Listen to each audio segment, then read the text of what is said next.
Intens investigasi dugaan penghilangan nyawa seorang wanita yang saat ini tengah kembali viral, Vina Cirebon, sepertinya mulai memasuki babak baru. Ia diduga telah memunculkan sebuah nama yang diyakini warganet sebagai salah satu orang tua dari terduga pelaku.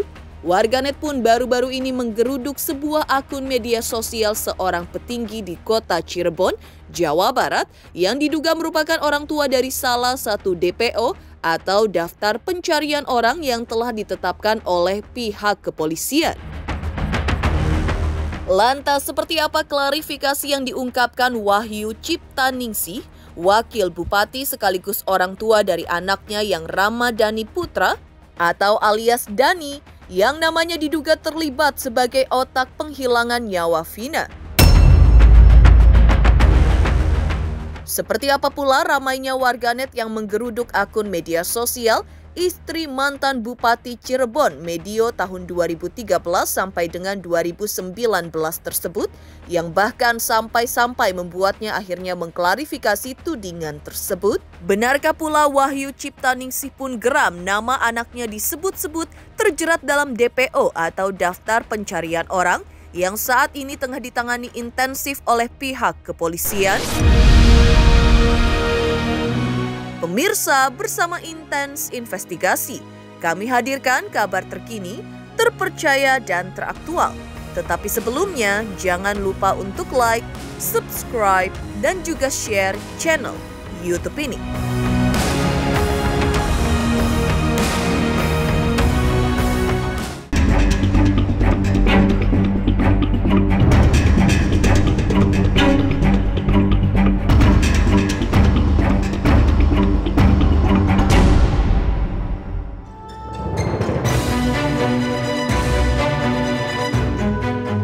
Seolah membuka tabir yang selama ini tertutupi atau sengaja ditutupi oleh pihak-pihak yang diduga tak ingin peristiwa ini menyeruak ke publik dan terselesaikan. Nama salah satu diduga pelaku yang juga otak dalam kejadian naas ini memang dituding warganet mengarah ke salah satu nama dari diduga anak dari pasangan Wahyu Ciptaningsih dan Sunjaya Purwadi Sastra, yang keduanya merupakan pemangku kepentingan penting di kota Cirebon, Jawa Barat saat itu. Ya, seperti diketahui saat medio tahun pria yang kini ditahan Komisi Pemberantasan Korupsi atau KPK tersebut saat itu memang menjabat sebagai Bupati Cirebon, namun belum ditemani oleh sang istri. Ia juga memiliki 3 orang anak yang satu diantaranya memiliki nama panggilan Dani atau dianggap warganet sebagai Dani yang namanya tengah santer diberitakan saat itu, dan diduga sebagai aktor penting dalam penghilangan nyawa Vina dan kekasihnya saat itu. Mendengar nama anaknya terus disebut dan ribuan komentar warganet membanjiri akun media sosialnya, kabar ini pun langsung diklarifikasi secara langsung oleh mantan Bupati Cirebon tersebut. Waduh, bangun tidur sudah ramai begini. Punten Mas dan Mbaknya, terima kasih sudah mampir ke Instagram saya. Sekali lagi saya ingin klarifikasi perihal kasus Vina yang sedang hangat, bahwa saya dan keluarga saya tidak ada sangkut paut sama sekali dengan kasus tersebut. Anak saya tidak ada yang bernama Dani atau Andi seperti yang dikaitkan dengan DPO kasus tersebut. Mungkin netizen menyangkut pautkan dengan anak saya yang bernama Ramadhani, @Ramadhani Sastra, yang ada kemiripan nama. Namun saya tegaskan sekali lagi, Dani yang tertera dalam DPO kasus Vina bukan anak saya.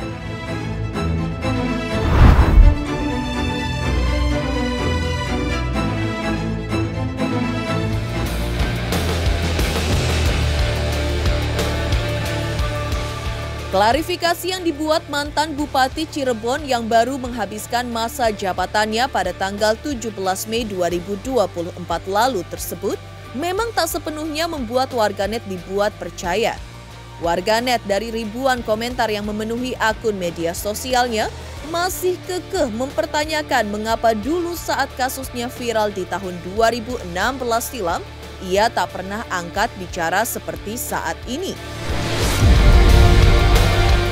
Apalagi sang suami masih menjabat sebagai Bupati Cirebon saat itu, yang mana besar kemungkinan dapat memerintahkan petugas untuk mengambil inisiatif tegas untuk pelaku penghilangan nyawa Vina.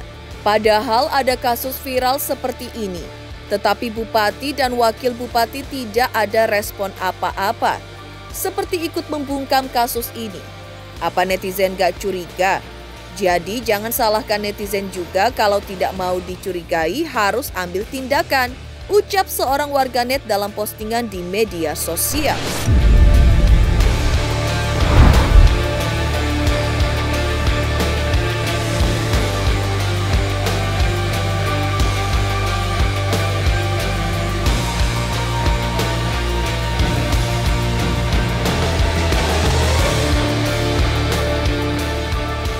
Ya, teka-teki yang tak pernah terjawab hingga lebih dari 8 tahun tersebut memang seolah tak ubahnya menjadi permasalahan serius, terlebih lagi dengan adanya dugaan yang menunggangi permasalahan ini.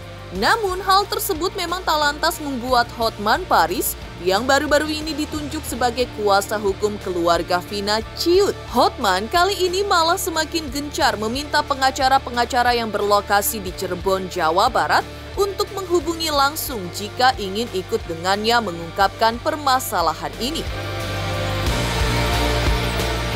Lantas, sebenarnya apa maksud Hotman untuk mengundang para pengacara ikut ambil bagian bersama dengan pengaduan hukum bernama Hotman 911 yang dimilikinya? Benarkah Hotman kesulitan mengungkapkan kasus ini sehingga butuh dukungan dari pengacara-pengacara lainnya di Cirebon? Tim kuasa hukum almarhum Vina Cirebon, kasus pembunuhan di Cirebon, membutuhkan bantuan beberapa pengacara yang berlokasi berkantor di Cirebon. Kalau Anda berminat, segera hubungi Hotman 911, pengacara yang berdomisili di Cirebon, agar bergabung dengan Hotman 911 untuk membuka misteri kasus pembunuhan Vina Cirebon. Kasus pembunuhan Vina di Cirebon 8 tahun lalu 2016. Dari 11 pelaku, 8 telah divonis pengadilan dan 3 menghilang atau DPO. Katanya yang menghilang itu salah satu adalah otak dari pelaku pembunuhan yang karena cintanya ditolak oleh almarhum. Bapak Kapolda Jawa Barat, jutaan rakyat Indonesia memohon dan meminta tim Hotman 911 juga agar membantu terungkapnya kasus ini. Mohon Bapak Kapolda Jawa Barat memulai penyidikan lagi, mulai dari keluarga si 3 pelaku ini. Pasti ada foto-fotonya, pasti ada jejak digital. Kemudian juga 8 orang yang ditahan, pasti mereka tahu detail tentang si pelaku ini. Sementara itu, seperti diketahui sebelumnya, Hotman Paris juga telah menerima dengan tangan terbuka saat ibunda dari almarhumah Vina bertemu dengannya beberapa waktu silam. Dengan berurai air mata meminta bantuan pengacara yang dikenal lihai mengungkap banyak permasalahan yang melibatkan masyarakat miskin tersebut. Lantas upaya apa yang akan dilakukan Hotman untuk menyelesaikan permasalahan yang bahkan seolah tertutupi atau sengaja ditutupi selama kurun waktu lebih dari 8 tahun tersebut?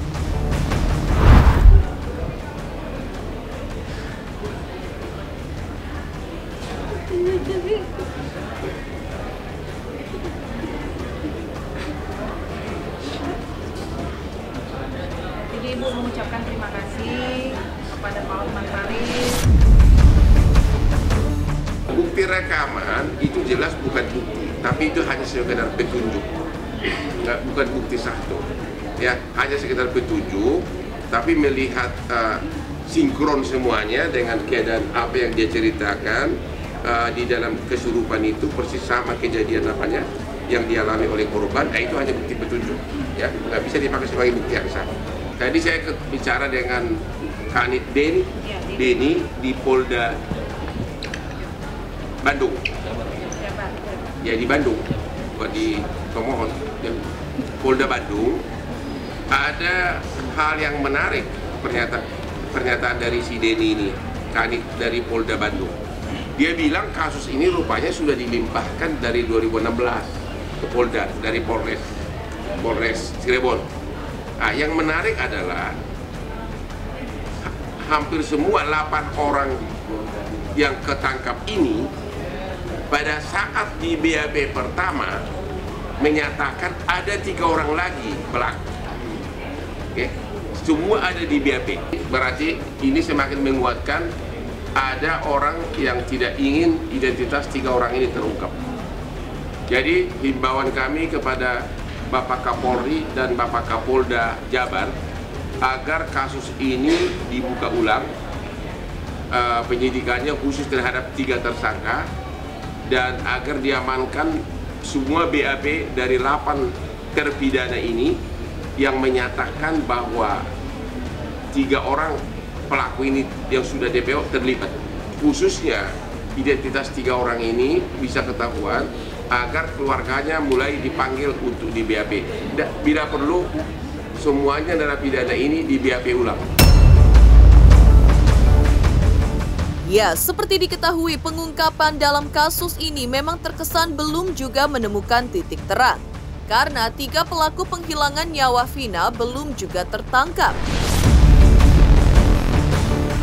Lantas, bagaimana keterangan pihak kepolisian mengenai 3 pelaku yang masih DPO? Halo, aku Hanum Ramantio, ayo subscriber Tintan Investigasi jelang 3 juta subscriber.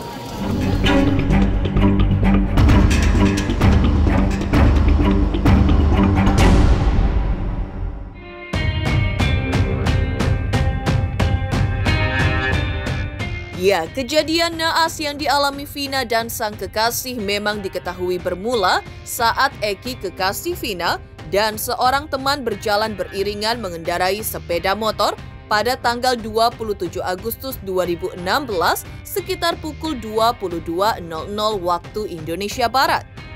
Dalam perjalanan itu mereka diikuti oleh segerombolan geng motor. Dan setibanya di depan SMPN 11 Kota Cirebon, rombongan geng motor itu mulai melempari korban dengan batu hingga berhasil memepet korban. Dan akhirnya motor yang dikendarai Vina dan kekasihnya terjatuh di jembatan Kepongpongan Cirebon, sementara rekan korban lainnya berhasil melarikan diri. Usai terjatuh, pelaku juga melakukan penganiayaan kepada korban hingga tewas. Tak hanya itu, pelaku juga sempat melakukan pemerkosaan kepada almarhumah Vina.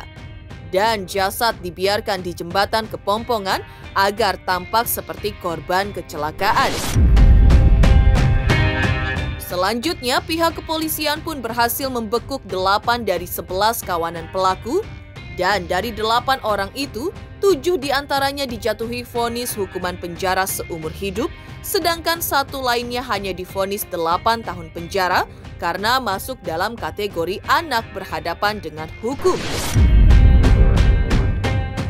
Namun hampir 8 tahun berselang, 3 pelaku pembunuhan Vina tak kunjung tertangkap dan masih buron. Ketiganya yakni Peggy alias Perong, Andi, serta Dani. Lantas apa kata pihak kepolisian dari Polda Jawa Barat? Mengapa hingga kini telah 8 tahun berlalu, masih ada 3 pelaku pembunuhan terhadap Vina dan Eki yang masih bebas? Keberadaan dari 3 orang DPO tersebut, baik kami menelusuri sekolah, orang tua, kerabat dari ketiga DPO tersebut, bahwa sampai dengan saat ini penyidik Polda Jawa Barat pada saat menangani kasus ini masih berupaya untuk mencari identitas dari 3 tersangka. Kami baru menemukan yang namanya inisial atau kata ya, nama saudara Dani, saudara Andi, saudara Peggy alias Perong. Nah, apakah itu nama asli atau nama samaran? Ini masih kami telusuri. Jadi kami harap kalau ada berita-berita yang mengaitkan, mengatakan bahwa identitas yang bersangkutan sudah diketahui, sudah disembunyikan oleh pihak polisian, itu tidak benar. Terkait dengan film, tentu ada ya fakta-fakta yang sebenarnya yang mungkin bukan merupakan fakta yang kami temukan selama proses penyidikan sejak tanggal 31 Agustus 2016 dilaporkan di Polres Cirebon Kota maupun fakta di persidangan ya. Ya, tentu hati orang tua mana yang tak akan teriris-iris meratapi kepergian anak yang seharusnya bisa menemaninya sampai ajalnya menjemput. Tetapi lantaran ulah pihak-pihak yang tak bertanggung jawab, membuat nama sang anak hanya tinggal kenangan. Kenangan itulah yang agaknya masih membekas di memori ayah almarhumah Muhammad Rizky Rudiana alias Eki, yang bahkan untuk menyebutkan namanya saja langsung membuat ia tak kuasa menahan air matanya untuk tak terjatuh. Dalam video yang beredar di sosial media, sebagai seorang ayah dan juga polisi, ia juga menuturkan masih melakukan segala daya dan upaya, termasuk bekerja sama dengan pihak reskrim untuk mengusut tuntas hilangnya nyawa para pelaku yang telah mengambil nyawa anaknya tersebut. Assalamualaikum warahmatullahi wabarakatuh. Pada kesempatan ini saya mengharapkan kepada seluruh warga negara Indonesia, saya adalah orang tua kandung dari almarhum Muhammad Rizky Rudiana atau Eki. Saya mohon kepada seluruh warga negara Indonesia agar jangan membuat kami lebih sakit. Eki adalah anak kandung kami yang mana menjadi korban daripada kelompok-kelompok yang kejam. Saya tidak diam. Saya terus berupaya dan bekerja sama dengan reskrim. Terbukti beberapa kita kami amankan dan sisanya sedang kami perjuangkan untuk dilakukan pengungkapan. Sekali lagi saya mohon doa, mudah-mudahan orang-orang yang telah mengambil nyawa anak saya,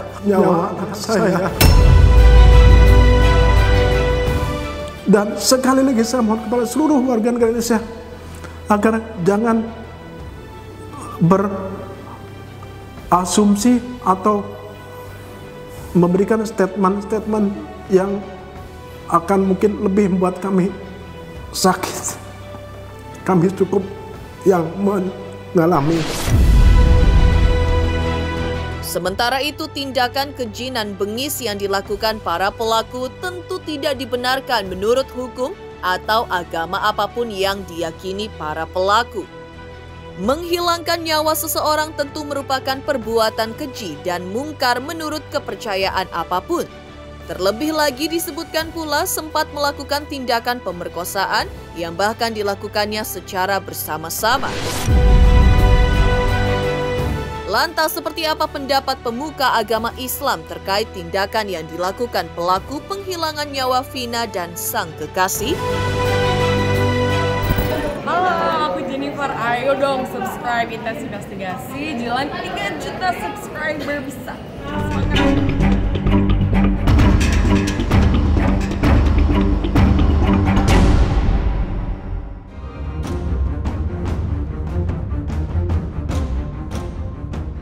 Di lain sisi, tindakan keji nan bengis yang dilakukan para pelaku tentu tidak dibenarkan menurut hukum atau agama apapun yang diyakini para pelaku.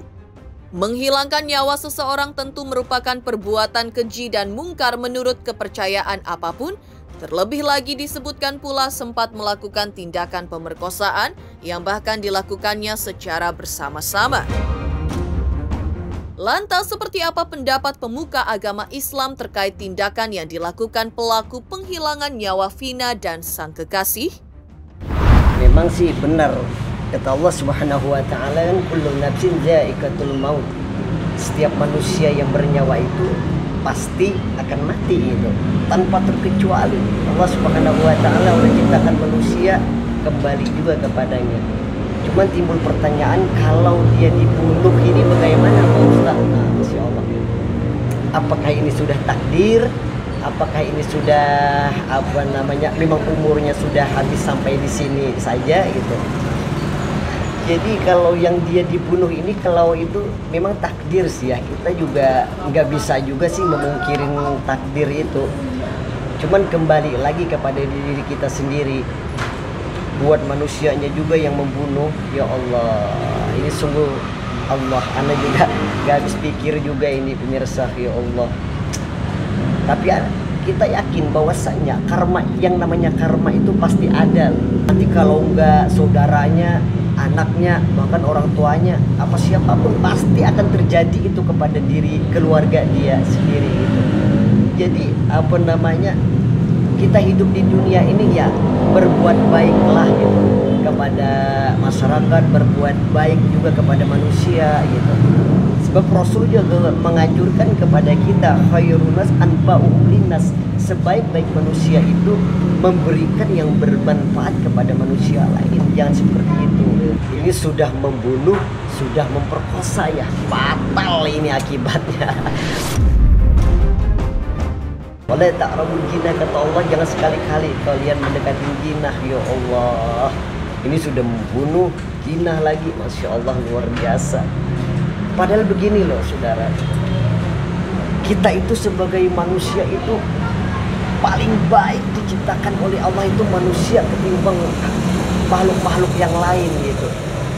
Sebab Al-Quran mengatakan kuntum khairul ummah ukhrijat linas ta'muruna bil ma'ruf wa tanhauna 'anil munkar. Kita ini manusia yang paling baik diciptakan oleh Allah Subhanahu wa taala. Berbuat baiklah kepada manusia. Ini kalau seperti ini ya Allah udah memperkosa, membunuh, pinar gitu. Jelaslah masuk ke dalam neraka ya Allah Subhanahu wa taala, ya Allah. Demikian pemirsa kabar terkini, terpercaya dan teraktual yang kami hadirkan hari ini. Pemirsa Intens Investigasi, jangan lupa saksikan terus Intens Investigasi dan pastikan jangan lupa untuk like, subscribe, share dan juga komen jelang 3 juta subscribers channel Intens Investigasi.